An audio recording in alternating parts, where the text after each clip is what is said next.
Y ahora le invitamos a conocer la vida del nuevo beato, Carlo Acutis, quien nos recuerda que la Eucaristía es la autopista para llegar al paraíso.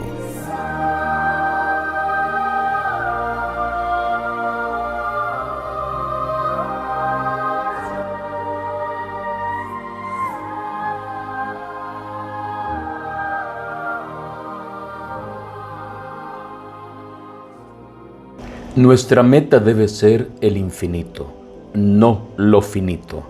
El infinito es nuestra patria. Desde siempre el cielo nos espera.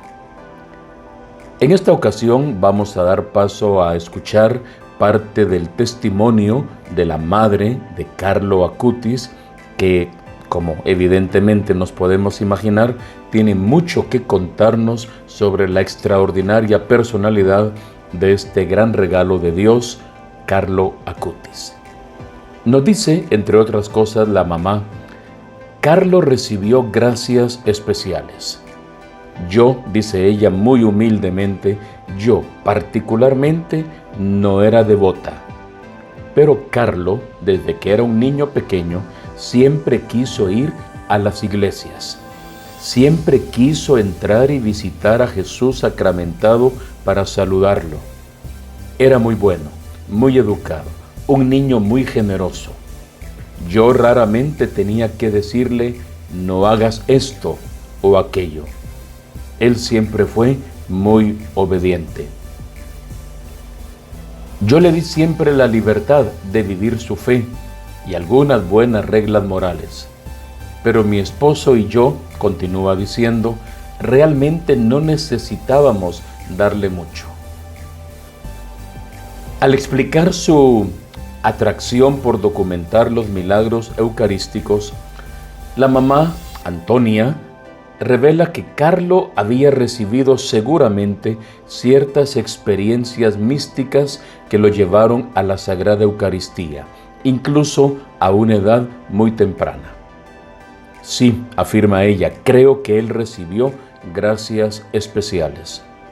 No habló mucho sobre esto, pero sí me decía que cuando estaba frente a la Sagrada Eucaristía sentía su alma elevada de alguna manera.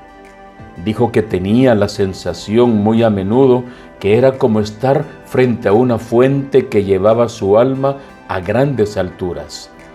Dijo que era como ser transportado.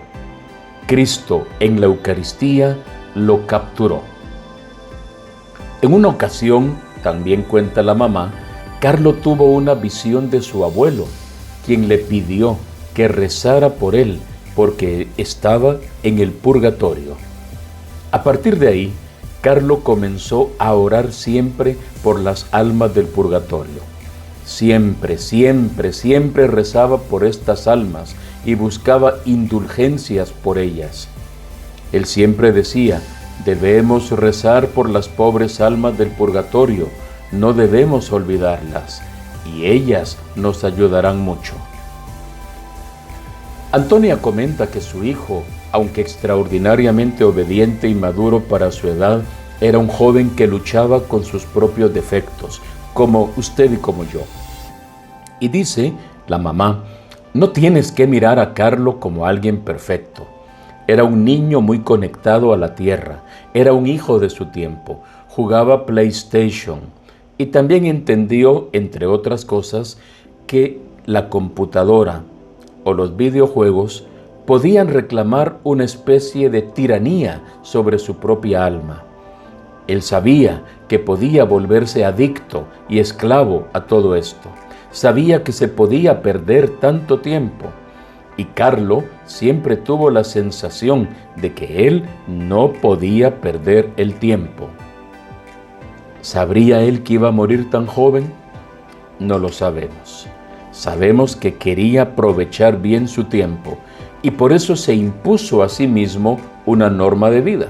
Solo voy a jugar PlayStation 1 hora por semana, como máximo. Afirma también la señora madre que era un poco perfeccionista, pero no obsesivo. Entre sus imperfecciones se afirma que le gustaba comer, y cuando descubrió que exageraba un poco con la comida, se impuso más templanza a sí mismo y aprendió a comer y disfrutar de la comida, pero en los tiempos y de la manera apropiada. Era un poco parlanchín, tenía la costumbre de hablar mucho, sus maestros también lo corregían, y él descubrió que esto era algo difícil de superar, pero lo logró. Era muy divertido, escribía pequeñas caricaturas, dibujos en tercera dimensión en la computadora para divertir a sus amigos, pero también en esto él se moderaba.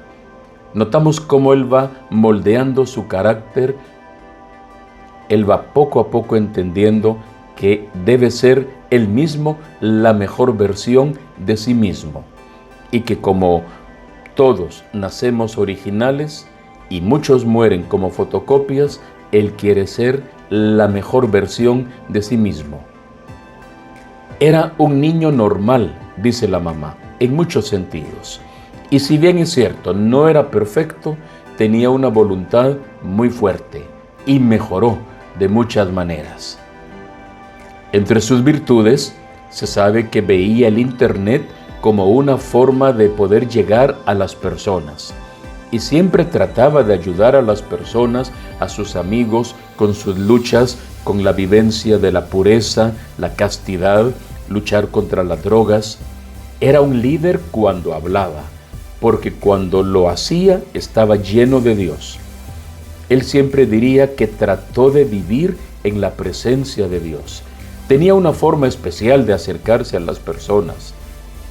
Carlos sabía cuándo evangelizar y usó los dones que tenía para evangelizar en este periodo de tiempo.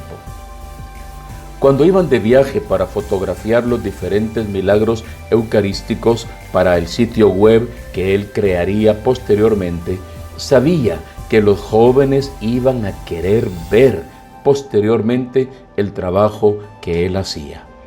Y siempre que emprendía un viaje, quería que de preferencia el hotel donde se hospedara estuviera cerca de una iglesia. Iba a buscar una iglesia que estuviera abierta para poder saludar a Jesús. Esa era siempre su prioridad. En el caso de la mamá, ella dice: para mí era un desafío. Mi hijo, Carlo, me acercó a Dios. Él me hacía preguntas de las cuales yo no sabía la respuesta por mi falta de conocimiento del catecismo. Así que aprendí a aprender más sobre mi fe, y esto fue a causa de él. Muchas otras personas también serán testigos de esto, personas que se convirtieron debido a su ejemplo o por los diálogos y conversaciones que tuvieron con él.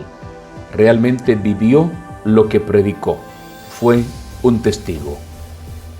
Y sobre la muerte de su hijo, ella afirma que cree que una madre pasa por esta experiencia y puede pensar lo que Carlos seguramente diría: el Gólgota es para todos, nadie escapa de la cruz.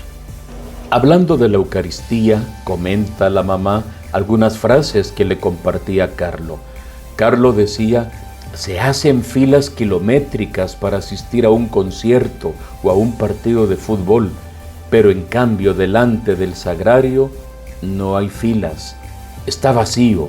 Nosotros somos más afortunados que aquellos que vivieron con Jesús, porque podemos salir de casa, caminar a una iglesia más cercana para tener Jerusalén con nosotros.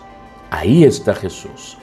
Carlo quería que la gente comprendiera este don inmenso. Dios está con nosotros, y esto debe ser un motivo de felicidad y de esperanza para todos, incluso cuando debemos soportar las cruces, porque como él decía, al Gólgota todos subiremos. Podemos santificarnos durante este camino. Y para hacer bien el camino, él se inventó lo que llamaba el kit para hacerse santo: la Santa Misa, la comunión, el rosario, la lectura diaria de la Biblia, la confesión y el servicio a los demás. Hoy, escuchando el testimonio de la mamá del nuevo beato, le pedimos al Señor primero por nuestras familias, porque es en la familia realmente donde la fe se puede consolidar. Pedimos la intercesión de Carlo a favor de los papás que tienen la obligación y el esmero de educar a sus hijos. Y pedimos por los hijos para que mediante la escucha obediente de la palabra de Dios puedan crecer como Jesús en sabiduría y en gracia, y siguiendo el ejemplo de Carlo Acutis puedan hacer de Jesucristo el centro y el fundamento de sus vidas. Y a Carlo Acutis le pedimos que ruegue por nosotros. Sigamos profundizando en las enseñanzas del nuevo beato, Carlo Acutis. Y recuerde que la verdadera tristeza es mirar hacia uno mismo, y la alegría más grande, ver al Señor